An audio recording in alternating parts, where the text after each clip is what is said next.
بالعلم بل بالأدب تنال أعلى الرتب فعش حياة العلماء وقرأ. يا من أجبت دعاء نوح فانتصر وحملته في فلكك المشحون، يا من أحال النار حول خليله. السلام عليكم ورحمة الله وبركاته. الحمد لله رب العالمين والصلاة والسلام على رسوله الكريم، أما بعد. أعوذ بالله من الشيطان الرجيم. يا أيها الذين آمنوا اذكروا الله ذكرا كثيرا وسبحوه بكرة وأصيلا.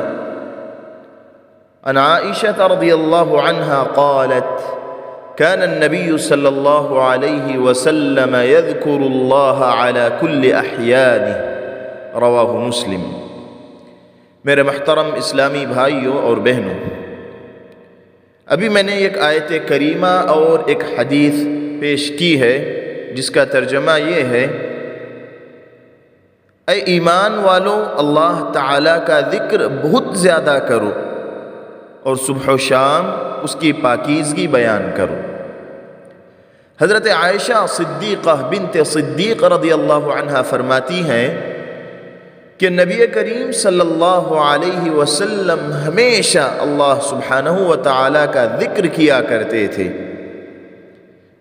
میرے محترم اسلامی بھائیوں اور بہنوں، ہم آپ سب کا پروگرام روزمرہ کی مسنون دعاؤں میں دل کی گہرائیوں سے استقبال کرتے ہیں۔ اہلا و سہلا و مرحبا بکم۔ انشاءاللہ اس پروگرام میں مختلف حدیث کی کتابوں، خاص کر دعاؤں اور اذکار کی کتابوں سے روزمرہ کی مسنون و مأثور دعائیں جن کی ایک انسان کو دن رات ضرورت پڑتی ہے، ضرورت رہتی ہے، چھوٹے چھوٹے آڈیوز اور ویڈیوز کی شکل میں اہل علم کی مختصر شرح اور فوائد کے ساتھ پیش کرنے کی کوشش کریں گے۔ میرے محترم اسلامی بھائیوں اور بہنوں، روزمرہ کی مسنون دعاؤں پر علماء کرام نے بہت سی کتابیں لکھی ہیں، مگر عالم عرب کی ایک مشہور و معروف کتاب فقہ الادعیۃ والاذکار، جس کے مؤلف محدث مدینہ نبویہ علامہ عبد المحسن البدر حفظہ اللہ کے فرزند ارجمند سماحت الشیخ عبد الرزاق البدر حفظہ اللہ ہیں۔ اس کتاب کا تیسرا حصہ روزمرہ کی دعاؤں پر مشتمل ہے، جیسا کہ خود شیخ محترم نے کتاب کے مقدمے میں فرمایا کہ میں نے اس کتاب میں شب و روز سے تعلق رکھنے والے اذکار کو بیان کیا ہے، مثلا صبح و شام کے اذکار، سونے کے اذکار، نماز اور بعد از نماز کے اذکار، گھر میں داخل ہونے اور باہر نکلنے کے اذکار، سواری اور سفر کے اذکار، کھانے اور پینے کے اذکار وغیرہ۔ ایسے عظیم اذکار اور مبارک دعائیں جو ایک مسلمان کے دن و رات سے جڑی ہوئی ہیں، ان اذکار و دعاؤں کے ساتھ ساتھ میں نے ان میں پوشیدہ پراسرار خزانے، معانی اور فوائد بھی بیان کیے ہیں۔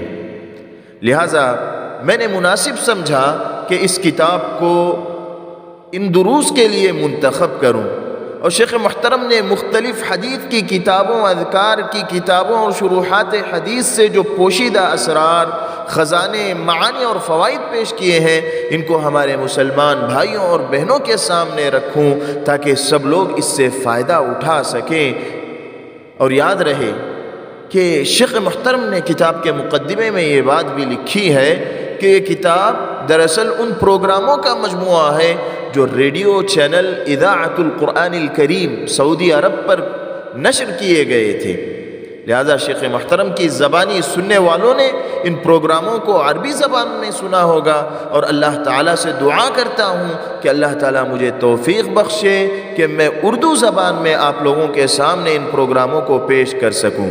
دعا ہے کہ اللہ تعالیٰ مجھے تسلسل کے ساتھ یہ کام کرنے کی توفیق عطا فرمائے۔ آخر میں ہمارے بھائی سیف اللہ اور دیگر بھائیوں کا شکریہ ادا کرتا ہوں جنہوں نے مجھ سے وعدہ کیا ہے کہ ان پروگراموں کو وہ اپنے یوٹیوب چینلز کے ذریعے نشر کریں گے۔ دعا ہے کہ اللہ تعالیٰ انہیں دونوں جہانوں میں اس کا بہترین بدلہ عطا فرمائے، آمین۔ اللہ تعالیٰ ہم سب کو اخلاص کی دولت سے مالا مال فرمائے اور ہماری اس چھوٹی سی کوشش کو شرف قبولیت سے نوازے، اور ہمارے سارے مسلمان بھائیوں، بہنوں، بچوں، بڑوں، مردوں اور عورتوں سبھی کو اس سے فائدہ پہنچائے، آمین۔ وصلی اللہ علی نبینا محمد وعلی آلہ وصحبہ وازواجہ وذریاتہ اجمعین۔ جزاکم اللہ خیرا واحسن الجزاء۔